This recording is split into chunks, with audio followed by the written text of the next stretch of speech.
Hello and welcome back, ladies and gentlemen. Mangoson here, bringing you another Remnant 2 video. And today we're going to be talking about a build that took me a little bit of time to put together, but all in all, the Summoner of Elements build is complete. This is going to be utilizing the Summoner as a prime and utilizing another subclasses. In this case, it's going to be the Handler, and utilizing all the elements. That is going to be fire, electricity, and poison damage, right? So slow and bleed are not elements, so you really don't get the stone and malevolence perk from that, right? Kind of spoiling the build. So the summoner, the ruthless perk, you can pause on the screen and take a look at all the summoner skills that you want, as the summoner is a jack of all trades, but it is not like a master of none. If you thought that your minions kind of sucked, it's because you're kind of not using them right. The minions, utilizing the summoner as a prime perk versus utilizing it as a passive. You want to utilize it as a passive with the medic and the whole cheese of the health and the resonating heart and all that bull. But when you utilize it as a prime, you want that ruthless perk to activate. That is, when the summoner deals damage to their minion, it causes them to enrage. Minions gain 50% increased damage, attack speed, and movement speed lasts 40 seconds. You can manipulate this by hitting your summons with a debuff and maxing out kinship, which you will get with the maxed out handler, and that will not damage them essentially, and you can keep that ruthless perk active. Now, another main thing that we're using with the summoner is the insight, right? It's going to pop off screen in a few, but the insight is when you utilize a relic, your minions will gain 5% of their HP back no matter which relic that you do use. So whenever you use a relic, it's just going to do that.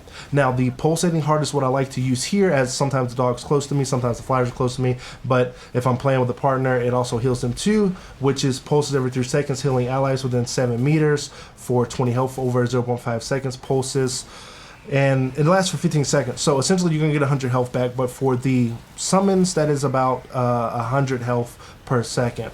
Now, the pulse rifle is the gun that I chose to use. You can use anything that you're going to be able to put this hot shot mod into. So the hot shot is what we need for the fire damage. So utilizing the other melee weapons in the game to try to get the fire damage, the smolder just doesn't cut it, so I went with hot shot. Combining this with time wave, using a mod slows enemies within 7 meters and increases range damage by 15% to enemies that are also slowed. So the Krillax that we combine with this later is going to grant us that. Now, the handler archetype, again, pause on the screen, as the handler has a lot of good things going for it, but the thing that we want most out of here is Pack Hunter, gaining that extra 30% range and skill damage within 40 meters of the player. So that's a kind of a big deal when utilizing the handler summoner together, is gaining those extra big chunks of 30 and 40% here and there.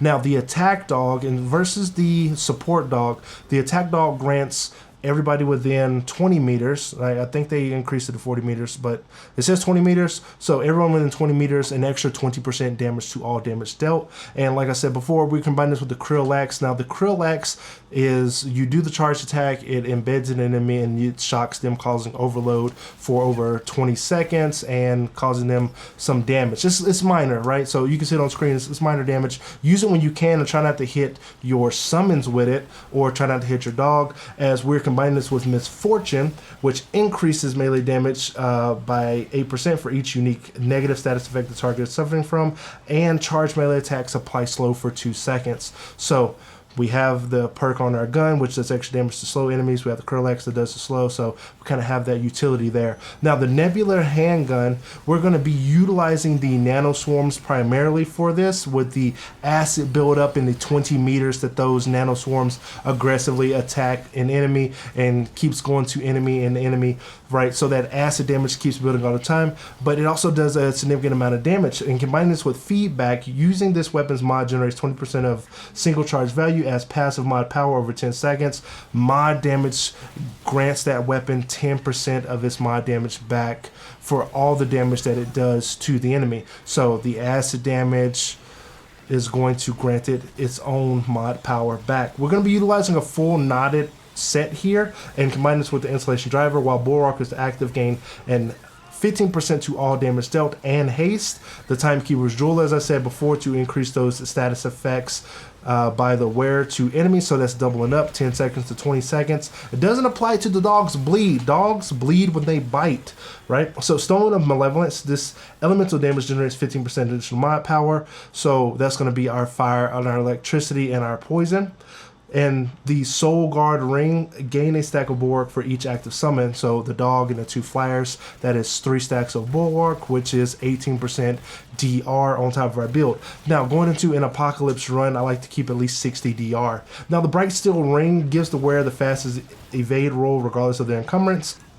Now, by the time I had finished editing the video and putting everything together, I wanted to eliminate the Bright Steel Ring from the build in order to get more agency over my character. Now, if you put 1 point into Untouchable, 1 point into Swiftness, and 1 into Fitness, then you get more of that evade window, more of that evade distance, and you get 1% increased movement speed. You already get 15% increased movement speed with the Handler as a passive. So, adding this all together, you can keep on the Bright Steel Ring and take away those points to put them into something else, but maxing out Siphoner or putting it into something else like Expertise or Spirit, it kind of seemed unnecessary by the time I had went through this build about 1,000 times. But if you guys did enjoy the video, hit that like, subscribe button. Go ahead and share this with people who want to use Summoner and survive on Apocalypse mode. I'd like to thank you guys for watching, and I'll see you in the next one.